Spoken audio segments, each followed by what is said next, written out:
오늘 하나님께서 우리에게 주신 말씀을 함께 보도록 하겠습니다. 창세기 2장 7절 말씀입니다. 오늘 이 말씀을 읽으실 때에 지금도 우리를 사랑하시고 우리와 함께 하시는 그 예수님의 말씀으로 듣길 간절히 원합니다. 우리 함께 읽도록 하겠습니다. 시작. 여호와 하나님이 사람을 지으시고 생기를 그 코에 불어넣으시니 사람이 생명이 된지라. 아멘. 오늘 이 말씀은 굉장히 중요합니다.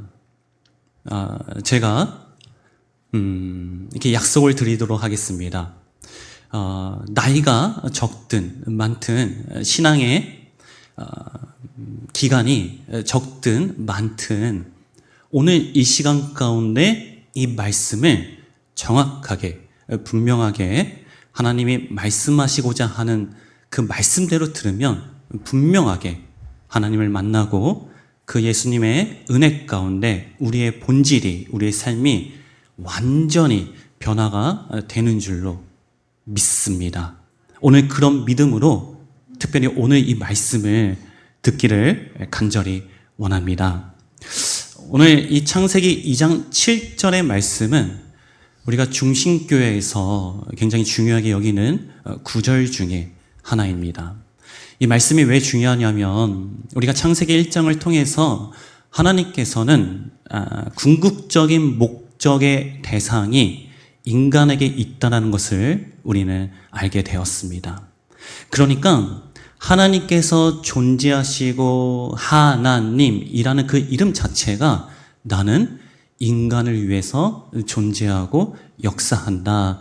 그렇게 말씀을 드릴 정도로 하나님의 궁극적인 목적의 대상은 오직 사람이고 여러분들이고 우리라는 것입니다.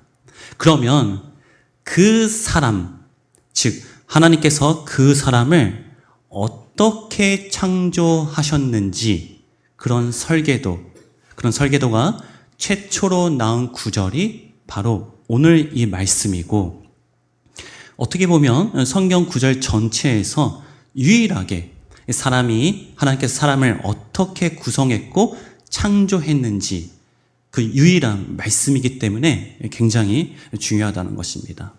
자, 하나님의 모든 초점의 대상이 인간입니다.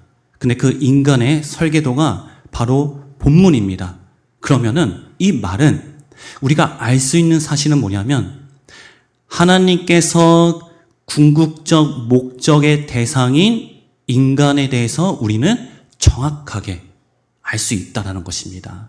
자, 인간을 정확하게 알 수 있다는 것은 뭐냐면 나 자신을 정확하게 알 수 있다는 것이죠.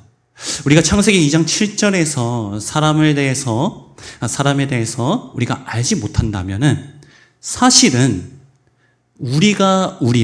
내가 나를 잘못 알고 있었다라는 것입니다. 그럴 정도로 본문은 굉장히 중요합니다. 그러면 하나님께서 궁극적 목적의 대상인 인간을 설계하는, 인간을 만드신 본문이 바로 이 본문 9절이라면 인간을 정확하게 알 수 있다면 우리는 또 누구를 정확하게 알 수 있겠습니까? 그 인간에게 역사하시는, 그렇게 창조하시고 그렇게 창조하신 인간에게 역사하시는 하나님을 우리가 정확하게 알 수 있다는 것이죠. 자, 그러면 하나님이 궁극적 목적인 대상의 인간을 알도록 창조하셨다는 것은 또 뭐를 알 수 있습니까? 하나님의 목적을 알 수 있다는 것이죠. 그러면 하나님의 목적을 알 수 있다는 것은 하나님께서 인간에게 이루시고자 하는, 우리 용어로 하면 구원이 무엇인지, 성숙이 무엇인지 그런 개념들을 알 수 있다는 것입니다. 그러면 그냥 개념을 알 수 있다면 또 뭐를 알 수 있겠습니까? 그거와 반대되는 의미를 가진 죄가 무엇인지도 정확하게 알 수 있다는 것입니다. 그러면 그것을 중심으로 주요 개념들이 여러 가지 있죠. 사랑이 무엇인지, 능력이 무엇인지, 그러니까 우리가 생각하는 성경에서 전하고 있는 주요 개념들의 본질적인 의미, 그 기초와 바탕을 알 수 있는 본문이 바로 본문입니다. 2장 7절입니다. 그런 의미로서 본문은 굉장히 중요합니다. 또한 이러한 관점에서 오늘 처음 듣는 분일지라도 오늘 이 말씀을 정확하게 분명하게 집중해서 듣는다면은 여러분들은 분명한 예수 그리스도를 만날 수 있다고 제가 말씀을 드리는 것입니다. 오늘 2장 7절을 보면은 이상한 점이 있습니다. 우리가 계속해서 설계도 시각으로 성경을 봐야 한다. 그 다음 우리 설계도 시각으로 보게 되면 반드시 정당한 의문이 나오게 된다. 2장 7절을 보게 되면 여기서 정당한 의문이 무엇입니까? 질문이 있습니다. 왜 하나님께서는 전능하신데도 불구하고 사람을 2번 창조하셨을까?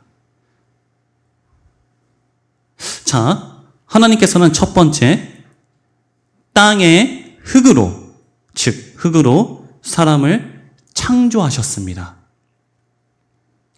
근데 그것으로 끝나는 것이 아니라 그 사람에 다시 생기를 불어넣어서 또 생명으로 창조를 하신 거죠. 그러면 왜 하나님께서는 2장 7절 이렇게 중요한 이 말씀 속에 인간에 대해서 왜 인간을 2번 창조하셨을까? 그러한 하나님의 의도와 목적이 무엇일까?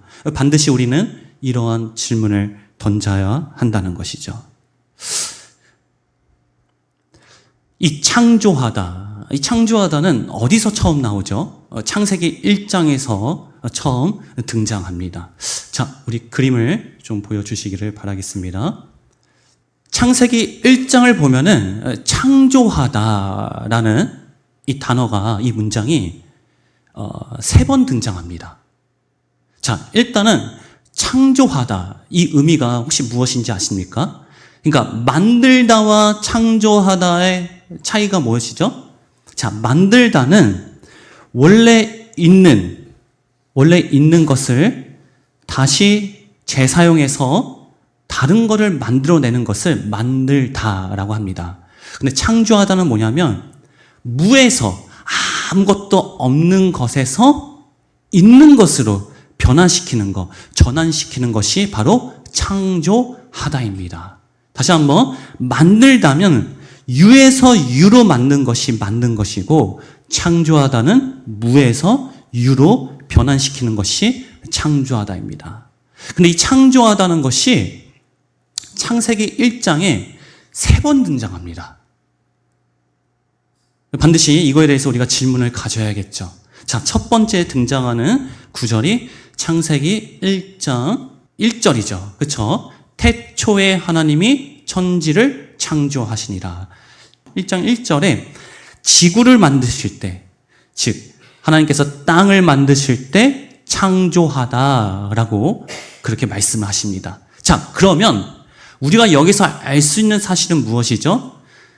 지구를, 땅을 만드셨다는 것은, 흙을 만드셨다는 것은, 흙을 창조하셨다는 것은 그 이전에는 이 흙의 요소가 있다, 없다? 없었다라는 것이죠. 왜? 창조하셨기 때문에. 자, 2번째 창조하다가 등장합니다. 바로 동물을 만들 때입니다. 21절이에요.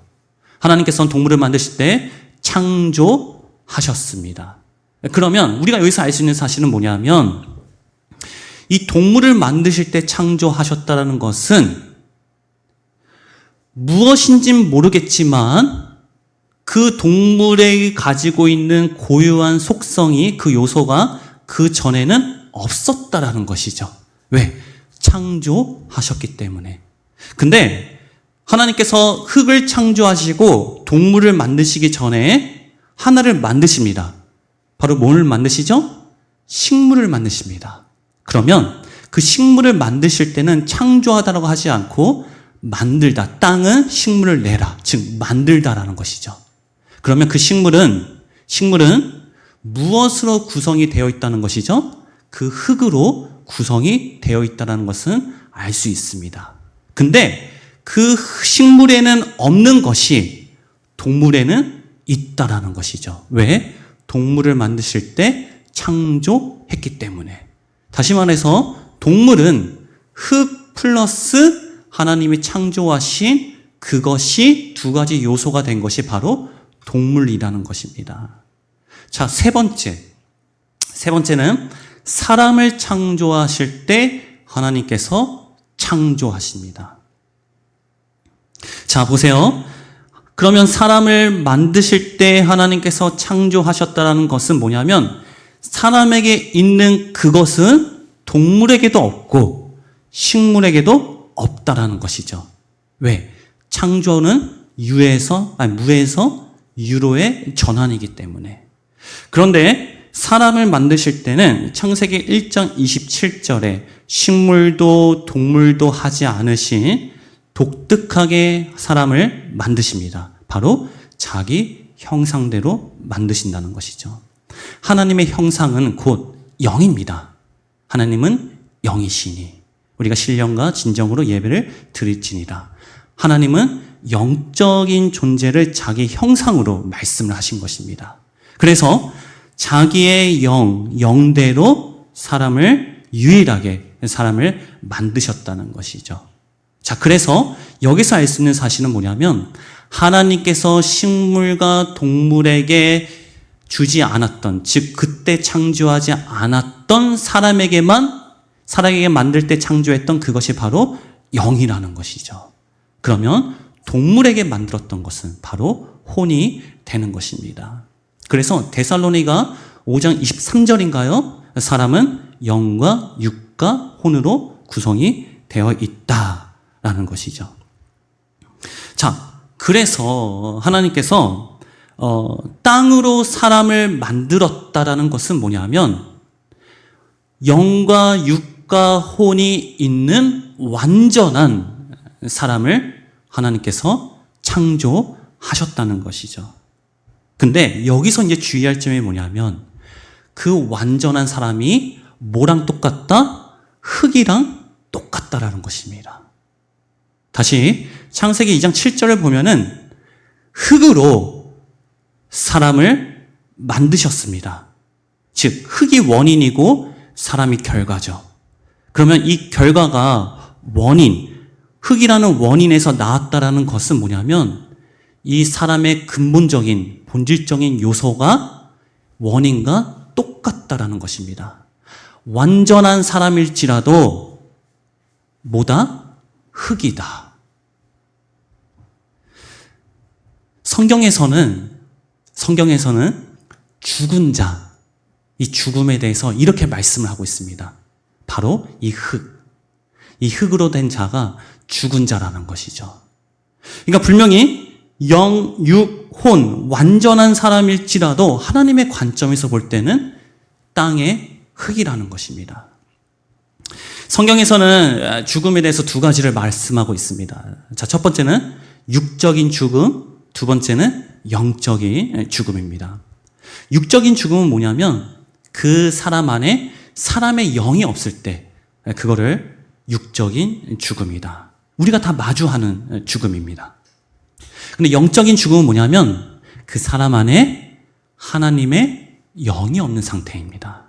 그것이 바로 영적 죽음입니다.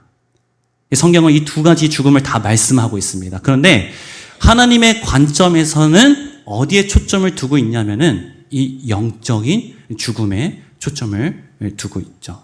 자, 누가복음 9장 60절 말씀입니다. 시작. 가라사대 죽은 자들로 자기 죽은 자들을 장사하게 하고 너는 가서 하나님의 나라를 전파하라 하시고. 자, 말씀을 조금 보여주세요. 죽은 자라는 단어가 두 종류가 등장합니다. 자, 첫 번째 죽은 자, 두 번째 죽은 자. 이 말씀이 어느 맥락에서 왔는지는 아마 여러분들 아실 거라 생각이 듭니다. 예수님의 제자가 자기 부친이 죽음을 맞이해서 예수님을 따르지 않고 내가 가서 장례를 치르고 오겠습니다 하니까 예수님께서 그 제자에게 이렇게 말씀하시는 것이죠. 죽은 자들로 죽은 자들을 장사하게 해라. 그러면 그 뒤에 죽은 자는 그 예수님의 부친이죠. 즉 육적 죽음을 맞이한 자입니다. 즉 사람의 영이 없는 시체를 얘기하죠. 그러면 그 앞에 죽은 자는 우리가 적어도 알 수 있는 사실은 뭐냐면 육적 능력이 없는 시체를 장사를 할 수 있는 능력을 가진 존재라는 것이죠. 그러면 적어도 육적 능력은 있는 자라는 것입니다. 즉 아까 말씀드린 대로 땅의 흙으로 만든 사람, 영육혼이 있는 완전한 사람이죠. 그런데 예수님은 그런 자를 죽은 자라고 합니다. 뭐랑 똑같이 보나요? 육적 죽은 자와 똑같이 보고 있습니다. 시체로 보고 있죠. 시체. 그럼 앞에 죽은 자는 바로 영적 죽은 자라는 것이죠. 성경에는 이러한 죽은 자에 대해서 또 분명하게 말씀을 하고 있습니다. 아까 2장 7절로 따지면은 완전한 사람일지라도 영육혼이 있는 육적 생명을 가진, 즉 사람의 영이 있는 완전한 사람일지라도 하나님의 관점에서는 죽은 자, 즉 흙으로 보는 것이죠. 이러한 상태를 창세기 6장 3절에서는 이렇게 말씀하고 있습니다. 시작. 여호와께서 가라사대 나의 신이 영원히 사람과 함께하지 아니하리니 이는 그들이 육체가 됨이라. 그러나 그들의 날이 120년이 되리라 하시니라. 자, 말씀을 좀 보여주세요. 자, 나의 신이, 즉 하나님의 영이 사람과 함께하지 않게 되니 그들이 육체가 된다. 즉 흙이 된다는 것이죠. 자, 이러한 자가 바로 죽은 자입니다. 근데 무서운 것은 뭐냐면 이러한 자, 즉 영육혼이 있음에도 완전한 사람일지라도 하나님의 관점에서는 짐승과 똑같이 보고 있습니다. 6장 7절 보도록 하겠습니다. 시작. 가라사대 나의 창조한 사람을 내가 지면에서 쓸어버리되 사람부터 육축과 기는 것과 공중의 새까지 그리하리니 이는 내가 그것을 지었음을 한탄함이라 하시니라. 아멘. 자, 이 말씀 잘 보여주세요. 이 말씀은 하나님께서 노아 홍수를 일으키기 전에 아브라함에게 말씀하시는 장면입니다. 노아에게 말씀하시는 장면입니다. 그런데 아까 지면에서 쓸어버릴 그 사람, 아까 3절에서는 하나님의 신이 영원히 함께하지 아니하여 육신이 된 사람들이죠. 즉 흙으로 된 사람들이죠. 근데 그 사람들을 누구랑 똑같이 쓸어버립니까? 동물과 똑같이 쓸어버립니다. 자, 이러한 자는 하나님의 관점에서 본다면 동물과 똑같은 자입니다. 이것이 바로 죽은 자입니다. 이러한 자를 하나님께서 흙으로 사람을 창조하셨습니다. 만약에 하나님의 궁극적인 목적이 완전한 사람을 만드는 것이라면은 창세기 2장 7절은 여기서 끝나야 합니다. 여호와 하나님이 땅의 흙으로 사람을 창조하셨습니다. 그리고 8절로 바로 넘어가야죠. 그런데 이렇게 2장 7절, 즉 땅의 흙으로 사람을 창조하시고 그 다음에 하나님이 한 번 더 역사를 하시는 것이죠. 자, 뭐냐면 그 코에 하나님의 생기를 불어 넣으십니다. 이 생기라는 의미가 뭐냐면 살아있는, 기, 영혼입니다. 영. 살아있는 영. 근데 여러분들 여기서 우리가 이 살아있는을 잘못 해석하기 때문에 어떤 사람들은 혹자는 이 생기를 사람의 영으로 해석하는 경우가 있습니다. 근데 잘 보세요. 성경에서는 이 살아있는 이 수식어는 오직 하나님께만 붙을 수 있는 용어입니다. 사실은 하나님 아니고는 살아있는 존재가 없습니다. 사실은. 이 살아있는 수식어, 마치 신약에서 거룩한이라는 이 수식어, 헬라어로 하기오스죠. 이 하기오스라는 이 단어는, 이 거룩한 이 단어는 하나님께만 붙을 수 있는 수식어입니다. 그거와 똑같이 살아있는, 이것도 본질적인 의미에서는 오직 하나님께만 붙을 수 있는 수식어라는 것이죠. 그러니까 살아있는 영이, 사람의 영이, 만약에 사람의 영이 살아있다면은 땅의 흙으로 창조된 그 사람을 죽은 자가 아니라 살아있는 자로 보는 것이죠. 누구의 관점에서? 하나님의 관점에서. 그러면 흙 자체가 생명이 있는 것으로 보일 수밖에 없는 것입니다. 그런데 여기서 생기는 뭐냐면 살아있는 영, 즉 하나님의 영이라는 것이죠. 근데 그 영이 죽은 자, 흙으로 된 죽은 자의 몸속에 들어오니 그것이 곧 뭐가 됐습니까? 생명이 된 것이죠. 즉 생명이라 함은 완전한 사람의 신령 가운데 하나님의 영이 거한 자다. 그렇게 볼 수 있다는 것입니다. 자, 이것이 하나님께서 사람을 향한 궁극적인 목적이고 하나님께서 이중으로 창조한 하나님의 의도와 목적이라는 것입니다. 근데 여기서 끝나는 것이 아닙니다. 여러분들 한번 잘 살펴보길 바라겠습니다. 하나님의 영, 즉 생기가 들어와서 무엇이 변했습니까? 무엇이 변했습니까? 죽은 자가 산 자가 됐습니다. 다시 얘기해서 영적인 죽음에서 영적인 생명으로 변화가 일어났다는 것이죠. 자, 그런 의미에서 보면은 하나님은 어떤 능력을 가지고 있길래 이 영적인 죽음에서 영원한 생명으로 변화시킬 수 있었습니까? 그거를 다양하게 표현할 수 있어요. 영생의 능력, 생명의 능력, 구원의 능력. 잘 보세요. 죽음에서 살았습니다. 바로 부활의 능력입니다. 우리가 부활하면 단지 육체의 죽음에서 육체의 생명으로 살아나는 것.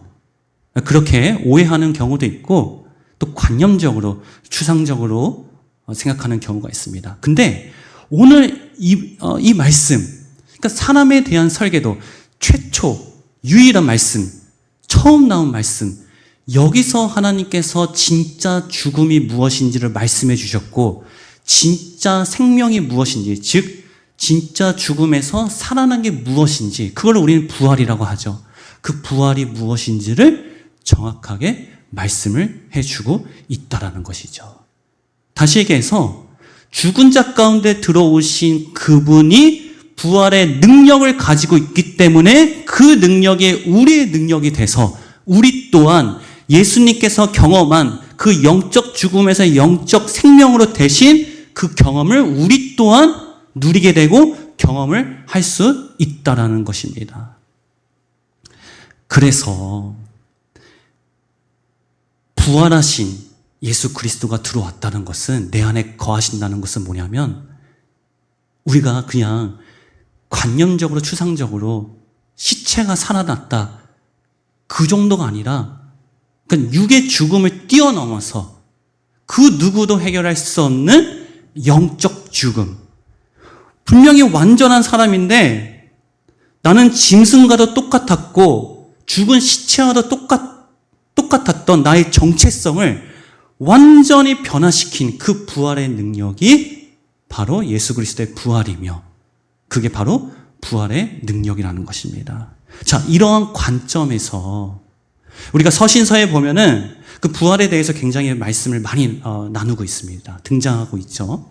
다시 한번 살펴보도록 하겠습니다. 로마서 1장 4절 말씀입니다.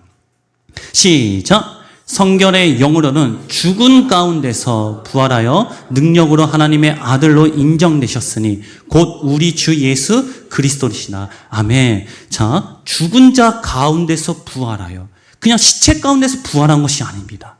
여기서 죽은 자라는 것은 본질적인 의미에서 보면 육적으로 완전히 살아있음에도 불구하고 하나님의 영이 없어서 지옥에 갈 수밖에 없는 그 영적 죽음을 당한 자.